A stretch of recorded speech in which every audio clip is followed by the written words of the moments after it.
আসসালামু আলাইকুম রহমতুল্লাহ। আজকে আপনাদের সঙ্গে যে বিষয়টি নিয়ে আলোচনা করতেছি, এখানে হুন্ডা ইনসাইট 2019-এর মডেলের গাড়ি, হাইব্রিড এডিশনের গাড়ি। এটার ব্রেকিং সিস্টেমের প্রবলেম আপনারা জানেন। হুন্ডা ভেজেল 2015 মডেলের হাইব্রিড এডিশনের গাড়ি ছিল। এই গাড়িটা একটা ওয়ার্কশপে কাজ করানো হয়েছে, ডুয়েল ক্লাচ চেঞ্জ করা হয়েছে। দেন তারপর থেকে এটা গিয়ার বক্সের অনেক প্রবলেম দেখা দিচ্ছে, কখনো জার্কিং বেড়ে যাচ্ছে, কোথাও দাঁড়িয়ে আছে জোরে শেক করে তারপরে আগাচ্ছে। তারপরে দেখা যাচ্ছে যে গিয়ার শিফটের সময় সাউন্ড করতেছে ভিতর থেকে, গিয়ার বক্স থেকে। যে এই যে দেখছেন, এই যে এগুলো কিন্তু গিয়ার অয়েল। তো এই যে গিয়ার অয়েলটা, এই অয়েলটা এখান দিয়ে লিক করতেছে। এই যে দেখেন এখানটা পর্যন্ত ঘামায়া এটা লিক করে আছে। এই যে ম্যাটটা আপনারা দেখতেছেন, এখানের একটা বেয়াকুবিরও একটা লিমিট থাকে। হ্যাঁ, অয়েল পড়তেছে বিদায় এখানে ওরা একটা এক্সট্রা একটা ফোম সুপার গ্লু মেরে লাগাই দিছে যাতে এটা নিচে না পড়ে। এই যে দেখেন, এইটা কি এটা সলিউশন?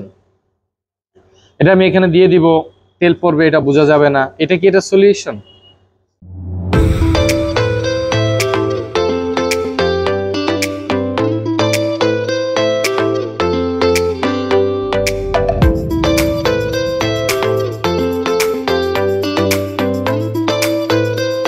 আসসালামু আলাইকুম রহমতুল্লাহ, আল্লাহ হাফিজ। আসসালামু আলাইকুম রহমতুল্লাহ।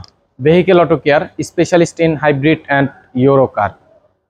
সাধারণত আপনারা জানেন যে আমরা বিশেষ করে hybrid, non hybrid, Asia, Europe, Japan যে কোনো ব্র্যান্ডের গাড়ির কাজ করে থাকি। সেটা আপনার যে কোনো প্রকার গাড়ি, সেটা ইলেকট্রিক ভেহিকেল হোক, প্লাগ ইন হোক, নন হাইব্রিড হোক, হাইব্রিড হোক, ওল্ড মডেল হোক, নিউ মডেল হোক। আমার পিছনে একটা খুবই পুরান মডেলের গাড়ি আছে, এটা অস্বাভাবিক কোনো কিছু না। আজকে আপনাদের সঙ্গে যে বিষয়টি নিয়ে আলোচনা করতেছি, এখানে হুন্ডা ইনসাইট 2019-এর মডেলের গাড়ি, হাইব্রিড এডিশনের গাড়ি। এটার ব্রেকিং সিস্টেমের প্রবলেম আপনারা জানেন। ইতিমধ্যে এটার বিষয়ে আমি বলেছি। এই গাড়িটার বিষয়ে আমরা রিভিউ করব পরে, যেহেতু এই গাড়িটার আমরা রিভিউ চলতেছে, আমাদের ভিডিও চলতেছে।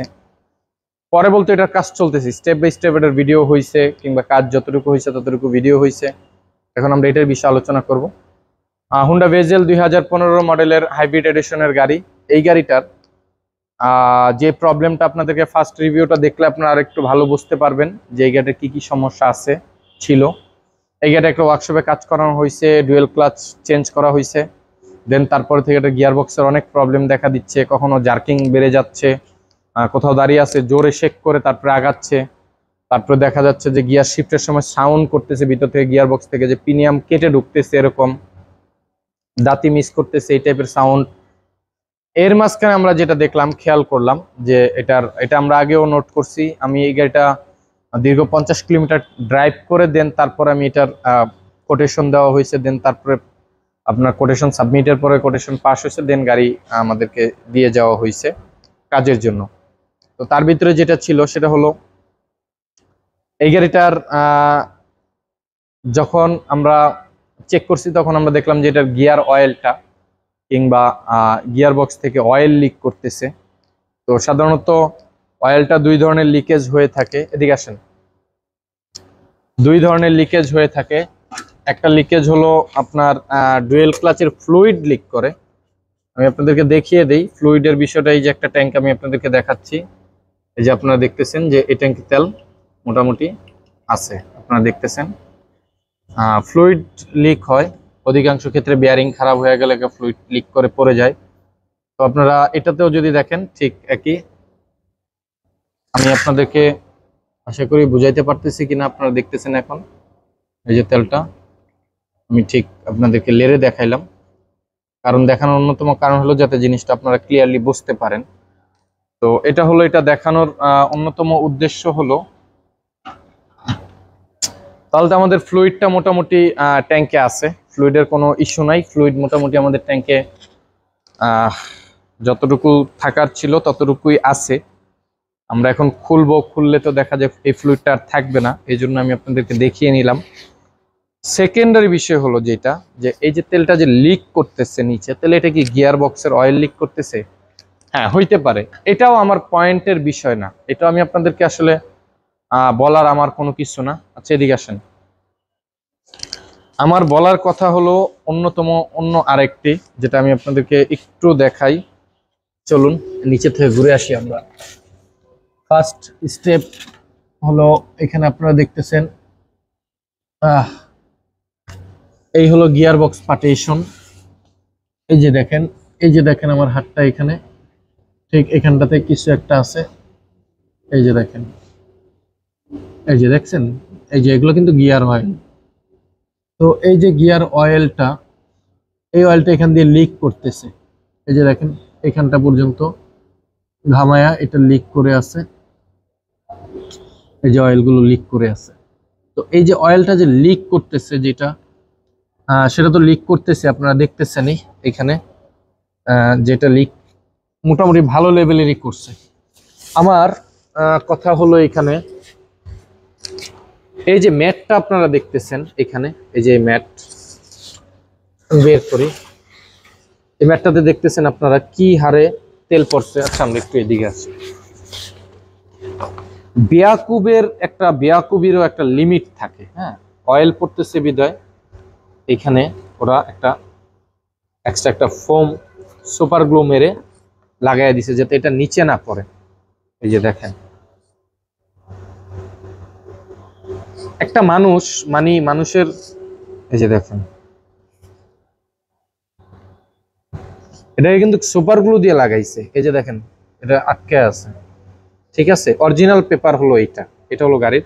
এটা তো অলরেডি এটা শেষ, এটা ভিজে গেছে, এটা ভিজে একদম চুপচুপা হয়ে গেছে। আর এখানে আপনারা দেখতেছেন পানিও মিশ্রিত আছে। পানি অনেক সময় দেখা যায় চলার পথে ভিজা রাস্তা হইলে আসে, অস্বাভাবিক কোনো কিছু না। কিন্তু এইটা কি এটা সলিউশন? এটা আমি এখানে দিয়ে দিব, তেল পড়বে, এটা বোঝা যাবে না, এটা কি এটা সলিউশন? আমার মানে মাথায় ধরলো না জিনিসটা। আমি মানে ঠকায় গেলাম যে এটা কি আসলে এটা দেওয়া হয়েছে তার কারণ কি? একটা ফর্ম দেখা যায় ও যখন তেল খাইতে খাইতে খাইতে খাইতে যখন লোড হবে, অনেকটা সময় লাগবে ও লোড হইতে, হ্যাঁ। এই সময় পর্যন্ত আসলে দেখা যায় যে কাস্টমার পরবর্তীতে তাকে অন্য একটা কাজের বিষয় বললে সে হয়তো বা এরকম ভাবে কাজ করাবে, কিন্তু আমি জানা নাই এটা। কারণ এটা এছাড়া আপনি কি বুঝাবেন? একটা জিনিস আমার এখানে লিক করতেছে, দেখে লাইট দেখাও, এখানে আমার লিক করতেছে, আমি লিক বন্ধ করা যায় আমার কিভাবে, আমার সেটা নিয়ে আমার মাথা ঘামাতে হবে, আমার এই লিক বন্ধ করতে হবে। জাস্ট ফাইন, আমার এতটুকু শেষ এনাফ। আমি কি এটা নিয়ে মাথা ঘামাইলে আমার এখানে আমি যদি এখানে পুরোটা যদি ফর্ম দিয়ে কভার করে দিই, এটা কি আমার সলিউশন? এই গিয়ার বক্সটার ভিতরে, লাইটটা এখানে ঝুলাও সুন্দর করে। এখানের যে আপনার যে ডিসিটিটা, এই ডিসিটিটার ভিতরে এটার লেভেল ক্যাপাসিটিটা খুবই কম। আমরা জানি যাদের নন হাইব্রিড গাড়ি আছে তারা বলতে পারবেন। আমাদের নন হাইব্রিড গাড়িগুলোতে আপনার গিয়ার অয়েল ক্যাপাসিটি হলো মিনিমাম লেভেল হলো 4 লিটার, ম্যাক্সিমাম লেভেল এরকম হয় 8 লিটার পর্যন্ত। আর এই গাড়িটার গিয়ার অয়েল ক্যাপাসিটি মাত্র 2 লিটারের চেয়েও কম। তো এই গাড়িটার যে 2 লিটারের চেয়েও কম গিয়ার অয়েল ক্যাপাসিটি করছে, এটার যখন গিয়ার অয়েলটা একটা পর্যায়ে পড়তে পড়তে শেষ হয়ে যাবে, তখন আপনি যদি হাই স্পিডে থাকেন আপনার গিয়ার বক্স ভেঙে ফ্রন্ট চাকা মানে সিজ হয়ে যাবে। আপনার পিছনে কোনো গাড়ি থাকলে সে আপনাকে মেরে দিয়ে চলে যেতে হবে, তার তো দোষ নাই, আপনার ভিতরের তো অবস্থা খারাপ। তো তার সলিউশন হলো যে এখানে ফর্ম মেরে দেওয়া, এটা হলো তার সলিউশন। আর এই ফর্মের দ্বারা অয়েল পড়বে, বাট এটা নিচে পড়বে না। এটা ভিজা। কাস্টমার আজকে বললো যে আমার পার্কিংয়ে অয়েল ঘামায়া পড়ছে। কতক্ষণ আপনাকে ধরে রাখতে পারবে, কতক্ষণ আপনাকে সাপোর্ট দিবে? এটা হয় না, এটা সলিউশন না, হ্যাঁ। তো যে জিনিসটা হলো কাজ, এটা যে আমি বহুত কিছু পারি এটা আমি আপনাদেরকে বুঝাচ্ছি না, বাট কাজ যেখানেই করান কেয়ারফুলি করানো উচিত। সেটা আপনি একটু দেখে শুনে, এই কাস্টমারের রিকোয়ার যে ওনার গাড়ির যেন ভিডিওটা হয়, ইভেন্ট এটা যেন ওনাকে উনি যখন ফ্রি থাকবেন উনি আসবেন এবং উনি এখানে সময় দিবে, এটা হলো কাস্টমার রিকোয়ার। উনি আমাকে বলছেন যে অবশ্যই আপনি আমার এই কাজটা করবেন, আমার গাড়ি রিভিউ করবেন, দেন আমাকেও আপনি রাখার চেষ্টা করবেন, হ্যাঁ। আমি যখন থাকবো তখন আমিও এটার সাথে থাকবো। উনি ফার্স্ট হুন্ডা বেজেল ইউজার। একটা মানুষের শুরুতে যখন মনটা ভেঙে যায়, আসলে তার এই গাড়ির প্রতি কোনো ইয়ে থাকে না। দেন মেকানিক তাকে বলছে যে স্যার গাড়ি সেল করে দেন, এই গাড়ির অনেক ঝামেলা, আচ্ছা, আমাদের দেশে কি আজ পর্যন্ত দেখছেন আপনারা কোনো হুন্ডা ভেজেল, এত ভেজাল থাকা সত্ত্বেও কেউ গাড়ি ফালায়া রাখছে? কেউ কিন্তু ফালায়া রাখে না, সবাই চলতেছে। হ্যাঁ, সুবিধা অসুবিধা প্রবলেম হয় কেউ নিয়ে চলতেছে, কেউ সলভ করে চলতেছে, কেউ সলভ করাচ্ছে, আবার কেউ সেল করতেছে, কেউ নতুন করে নিয়ে প্রবলেমে পড়তেছে। এর ভিতরে কেউ আপ ডাউনে আছে। তো যাই হোক, আপনাদেরকে আমি এই জিনিসটা ক্লিয়ার করার চেষ্টা করলাম। এটা আমাদের স্টেপ বাই স্টেপ পার্ট থাকবে।